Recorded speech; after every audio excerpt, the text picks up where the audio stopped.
قرآن و حدیث میں جہاں بھی لفظ ذکر استعمال ہوا ہے کیا اس سے مراد قرآن حکیم ہی ہے؟ درس میں آپ نے ذکر کے 4 درجات قائم کیے جن میں سے پہلا درجہ قرآن حکیم کا تھا۔ اگر قرآن حکیم ذکر کا پہلا درجہ ہے تو پھر حدیث افضل ذکر لا الہ الا اللہ کا کیا مطلب ہوگا؟ اس اشکال کو رفع فرمائیں۔ دیکھیے اصل میں شاید واضح نہیں ہو سکی میری بات یا میں ہی اس کو بیان نہیں کر پایا۔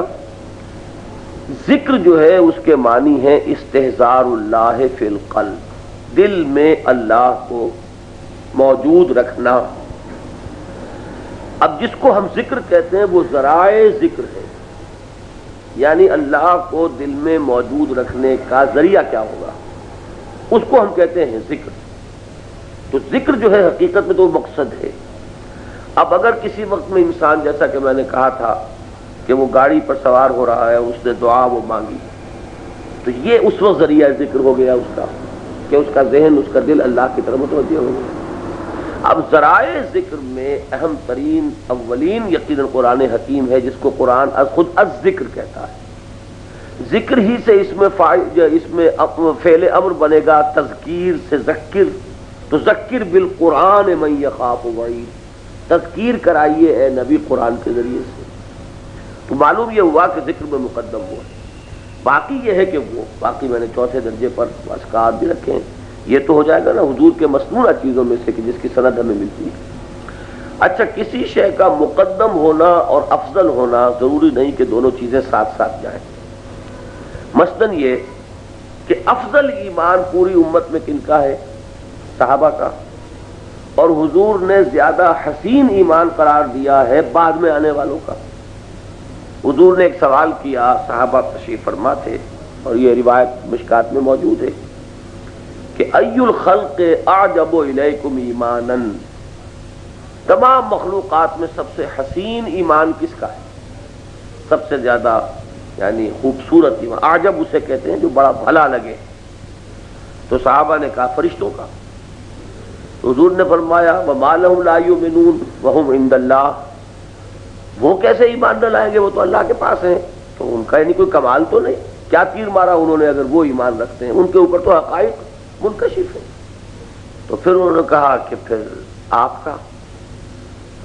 تو حضور نے فرمایا وما لی لا اؤمن والوحی ینزل علی، میں کیسے ایمان دلاؤں گا، مجھ پر تو وحی نازل ہو رہی ہے۔ اچھا، اب صحابہ نے پھر تیسرا کہا ثم نحن، پھر ہم ہیں۔ تو حضور نے فرمایا ما لکم لا تؤمنون وانا بین اظہرکم، تم کیسے ایمان دلاؤ گے جبکہ میں تمہارے مابین موجود ہوں؟ پھر حضور نے فرمایا کہ ان اعجب الخلق الی ایمانا، میرے نزدیک بہترین، اب اس کو اگر میں کہوں خوبصورت ترین ایمان تو ان کا ہے جو ہمارے بعد آئیں گے، یجدون صحفا فیہ کتاب اللہ یؤمنون بہ بما فیہا، انہیں تو وہ اوراق ملیں گے جن میں اللہ کی کتاب درج ہوگی اور اس پر ایمان لائیں۔ تو معلوم ہوا کہ افضل ایمان تو صحابہ کا ہے، لیکن ایک دوسرے پہلو سے اس ایمان کو حضور نے حسین تر ایمان قرار دیا۔